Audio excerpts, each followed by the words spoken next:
This week, we get reaction to the Pope's exhortation on the family. More additions are announced to the papal travel calendar, and changes are coming for the Curia.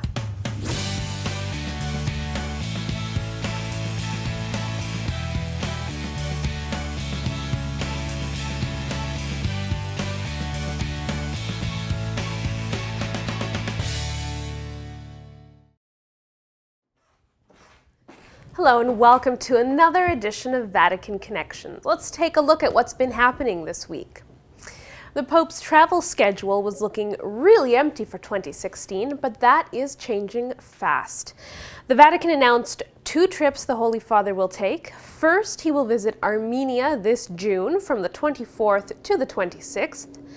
Then in the fall, he will visit Georgia and Azerbaijan from September 30th to October 2nd.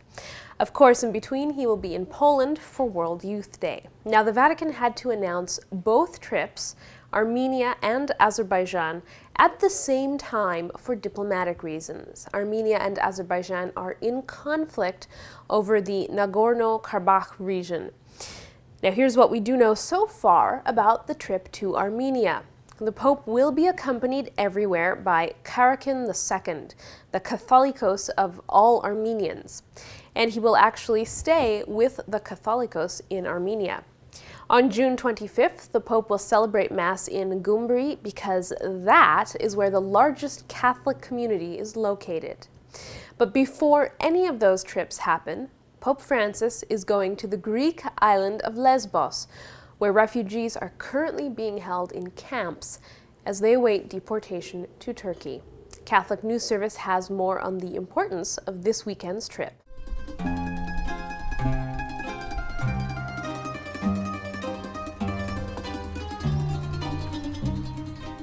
It's important for the Pope to go to Lesbos and to have this meeting with the Archbishop of Athens and the Ecumenical Patriarch Bartholomew for many, many reasons. The first, of course, is the obvious one, and that is him bringing the attention of the world press, the world leaders to the immigration crisis that we've been watching in horror for the last many, many months.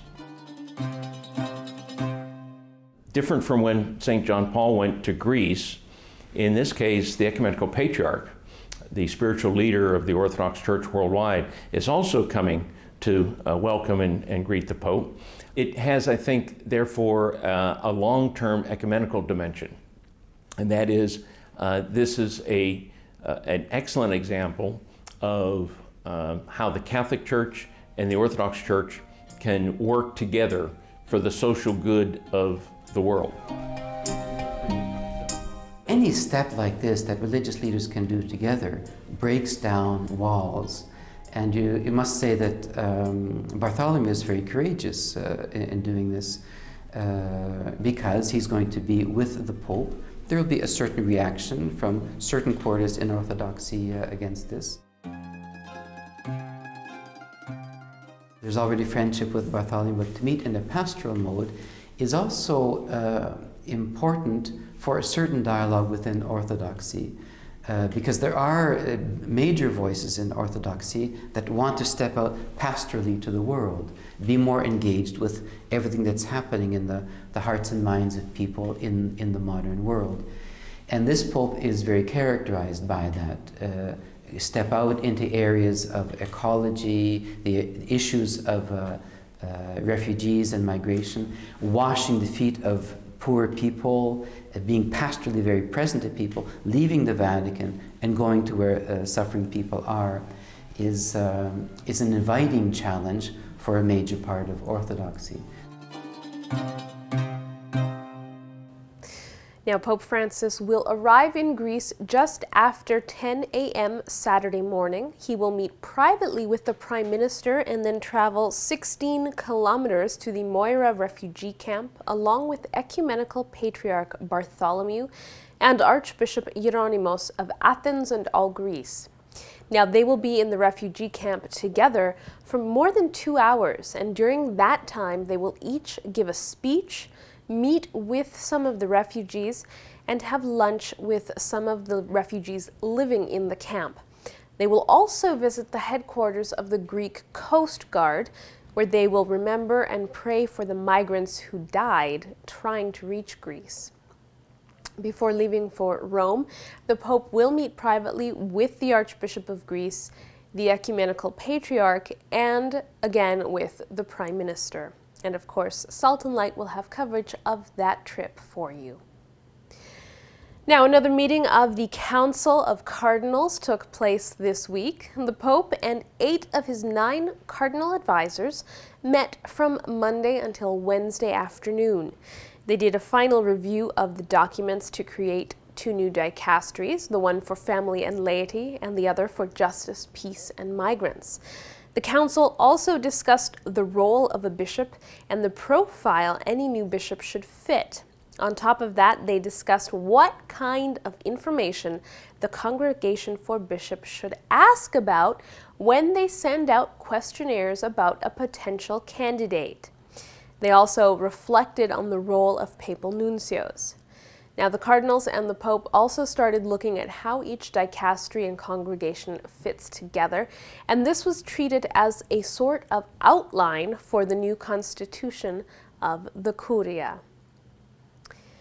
Now, the so-called VatiLeaks trial continues at the Vatican. This time, the former assistant to Monsignor Lucio Vallejo Balda took the stand. So far, there's been quite a lot of he said, she said between the testimony of Monsignor Vallejo Balda and Francesca Sciauqui. We learned more this week. Nicola Maio, the former assistant to both of them, spent 3 hours on the stand. He said he never removed documents from the office unless it was for legitimate work reasons. He also testified that he quit his job at that Commission of Reference for the study of the economic and administrative structures of the Holy See because he felt he was being used by Ms. Sciauqui and Monsignor Vallejo Balda for things that were beyond the Commission's mandate. He said they wanted him to participate in promoting 3 organizations that had nothing to do with the Commission's work. That's when he left. Now, he also said he met the 2 journalists, Gianluigi Nuzzi and Emiliano Fittipaldi, only on the first day of the trial.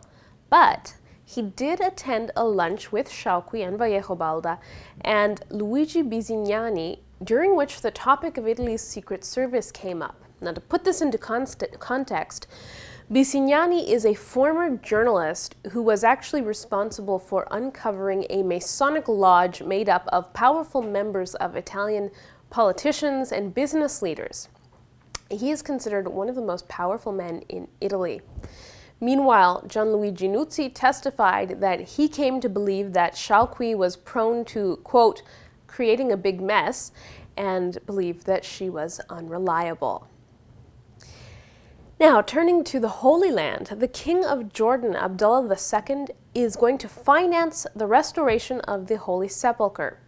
A restoration project was announced several weeks ago. It was going to be a joint project involving the Greek Orthodox Patriarchate, the Latin Patriarchate, and the Armenian Patriarchate.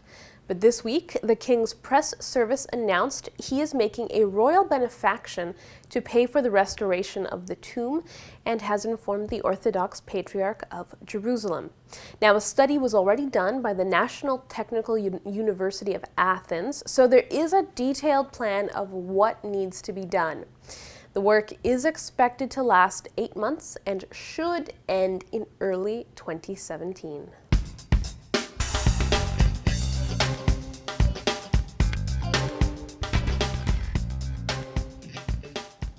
Now, last Friday, the Vatican released Pope Francis's post-synodal exhortation on the family called Amoris Laetitia, or The Joy of Love.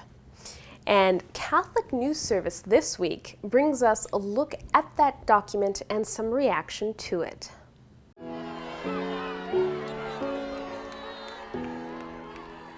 In considering the Church's pastoral care of its members who need special help, Pope Francis asked a question that surfaced repeatedly at the Synod of Bishops since the 1980s. It became a key question at both recent synods on the family, but also in the Pope's regular teaching. Come prenderci cura di coloro che, in seguito all'irreversibile fallimento del loro legame matrimoniale, hanno intrapreso una nuova unione. The fruit of the Church's consideration of this question was included in Pope Francis's apostolic exhortation Amoris Laetitiae. Cardinal Lorenzo Baldisseri and Cardinal Christoph Schönborn spoke about the document at the Vatican News Conference April 8th. Per accompagnare e integrare le persone che vivono in situazioni cosiddette irregolari, è necessario che i pastori le guardino in faccia una per una. There are all kinds of elements in this discussion.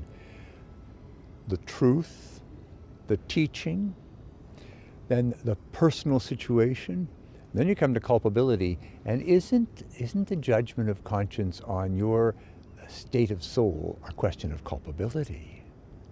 And you can only make that in light of your understanding of what the teaching is, and then the condition that you're in, and then you make a judgment, mindful that that judgment has to be fully compatible with where the Church's teaching is. But now you're talking not about dissolving a marriage, not about an annulment, you're talking about before God, how culpable am I in my present situation? And that's not a judgment the priest makes for you. That's not some permission you get from the priest, but vis-a-vis God. And as St. Paul says, if you present yourself for communion, it's on your conscience that any judgment will fall. You cannot make a conscientious judgment without reference to the objective truth of the Church. Otherwise, your conscience is basically your feeling, your sensitivity, your subjective arrival at a conclusion. Conscience, forming of conscience, and making a judgment about your culpability before the law, before the commandments, before the teaching is very different. It's making a personal appraisal in prayer, under the guidance of the Holy Spirit, aware, fully aware of what the obligations of, I would say, the moral law, and then also canon law, call you to. Sometimes it's necessary to highlight in our culture today, there is such a thing as an objective moral order. And today we also have to highlight the Church is saying, even in face of that, and with your struggle with that, you're still part of the family.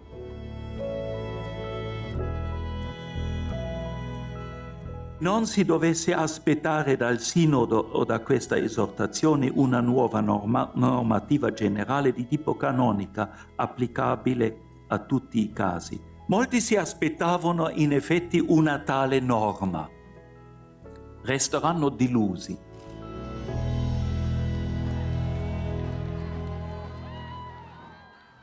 That's one reflection on the document, but there are many points that are worth looking at. Archbishop Richard Smith of Edmonton participated in the 2015 Synod on the Family. Archbishop, thank you for talking to us today. Thanks very much. Glad to be with you. One of the many things that Pope Francis suggests in this document is that we draw on the experience of married clergy from Eastern churches in order to help prepare engaged couples for marriage. Archbishop, what could that look like in Canada, and how could it help marriage prep? Well, really, Alicia, I can only speak to how it might look here, and even within that perspective, within the perspective of the Alberta experience, it's a little early to say. We have very good relations with the Ukrainian Catholic Church here, which of course does have married clergy. So I think a first step would be to have some conversations with their own bishop, the local eparch here, to hear from him and from his people what we might have to learn from their own experience involving married clergy in marriage preparation. And then on the basis of that conversation, we'd need to discern how that might be incorporated into our own. Broadly speaking, it's a very important question. The Holy Father has given a lot of attention in his apostolic exhortation to the need to improve marriage prep. And in fact, that is something that was echoed many times throughout the last synods that were held on this topic. Bishops throughout the world saying that we really need to look very closely at marriage preparation, both immediate and remote, and do whatever we can to strengthen it for the sake of supporting couples as they enter into this beautiful journey, this beautiful vocation of marriage and family. Now, in the exhortation, there's also a call to discernment in regards to weakness, or basically we understand that as irregular situations, and that call has upset some and it's pleased others. Can you explain this call to discernment? Really, when the Holy Father talks about this call to discernment, there's a couple of things that come to mind. First of all, the beautiful pastoral heart of Pope Francis echoes, I think, wonderfully throughout this whole document. And he has been recognized from the beginning of his pontificate as a Holy Father that has an especially visible concern, visibly expressed concern for anyone in difficulty, anybody on what he calls the peripheries of the life of the Church and so on. And this clearly can happen in the case of married life. The call to discernment is not a new one. This is something that Pope John Paul II himself in Familiaris Consortio says has to take place. There is such a wide variety of lived experience among families today that when the pastors of the Church work with these families, walk with them, they need to spend some time and to listen to the history of their lives, to the reality of their current circumstances, and to discern together with them, in accordance obviously with the teaching of the Church, Pope Francis is very strong on that also, how they can best participate in the life of the Church, given the difficulties that they're living, in ways that are possible. What are the different options that are open to people for participating in the life of the Church, even when perhaps some aspect of their married life isn't yet in full accord with the teaching of the Church? So as an archbishop of a large city, and as someone who took part in one of the two synods, what are some practical initiatives that you'd like to see implemented in light of this exhortation? For myself, the most immediate takeaway from the apostolic exhortation is to look very closely at our marriage preparation course. This is something that certainly here in the Archdiocese of Edmonton we've been looking at for quite some time. We've been bringing together some of our marriage preparation facilitators to review what we have been doing, to ask what we could do better. And now we have the added impetus, of course, of the call of the Holy Father. It's his own call, but it echoes that of the bishops that were present at the synods to make preparation as beautiful and strong and as complete as need be for the sake of the couple. So in the pastoral planning that we would want to do here in the Archdiocese, that is, I expect, the first thing that we'll want to take a look at. Archbishop, thank you for talking to us today. You're very welcome. Glad to be with you.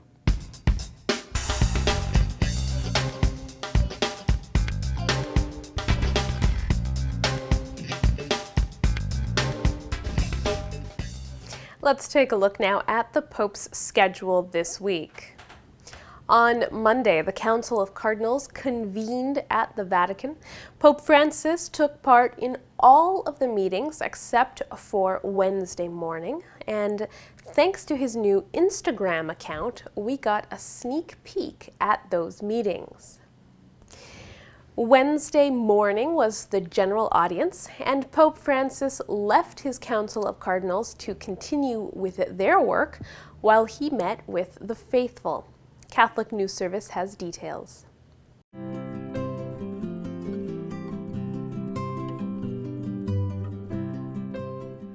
Una volta ho sentito un detto bello: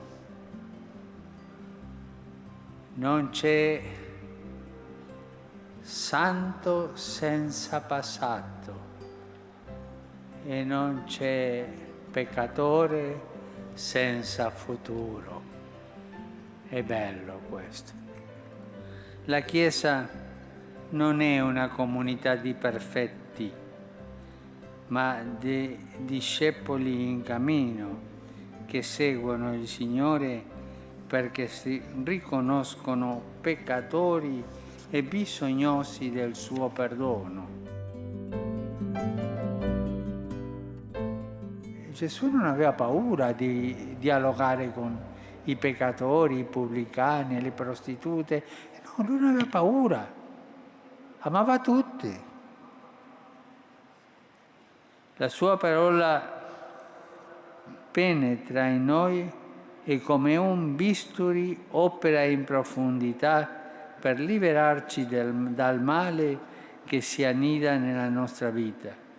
A volte questa parola è dolorosa perché incide sulle ipocrisie, smaschera le false scusanti, mette a nudo le verità nascoste, ma nello stesso tempo illumina e purifica, dà forza e speranza, è un ricostituente prezioso nel nostro cammino di fede.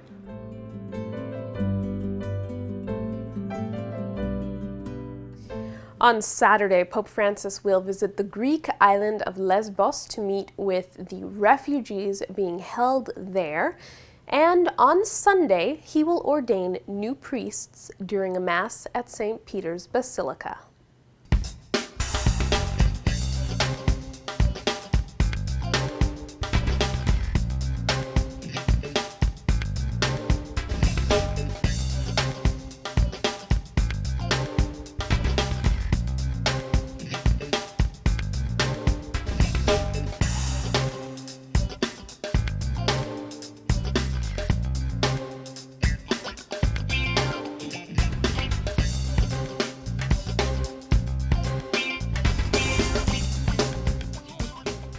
Let's see who has a new job this week.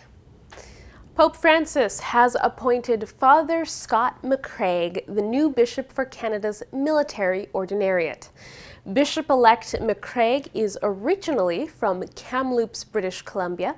He was ordained a priest in 1995, and among other things, he has been a hospital chaplain, the director for formation for his community, the Companions of the Cross, and twice he was elected a general superior of that society. He will be ordained to the episcopate in Ottawa on May 31st. But most importantly, for a Canadian military bishop, he is an ardent hockey fan. In the United States, Pope Francis has named a new papal nuncio. Archbishop Christophe Pierre will represent the Pope in the U.S. He has been the nuncio to Mexico since 2007. Now he will replace Archbishop Carlo Maria Vigano, who reached the mandatory retirement age of 75.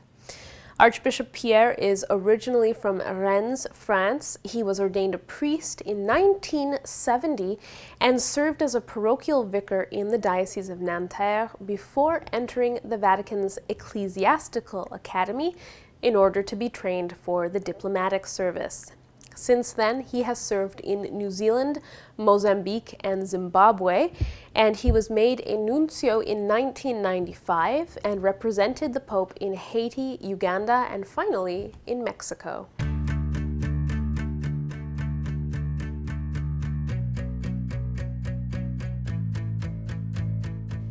Well, that's all for this edition of Vatican Connections. Join us again next time for more of what's happening. Until then, follow us on Twitter or check our blog for regular updates. You can also watch us on demand on Roku TV. From everyone here, thanks so much for watching. I'll see you again next time.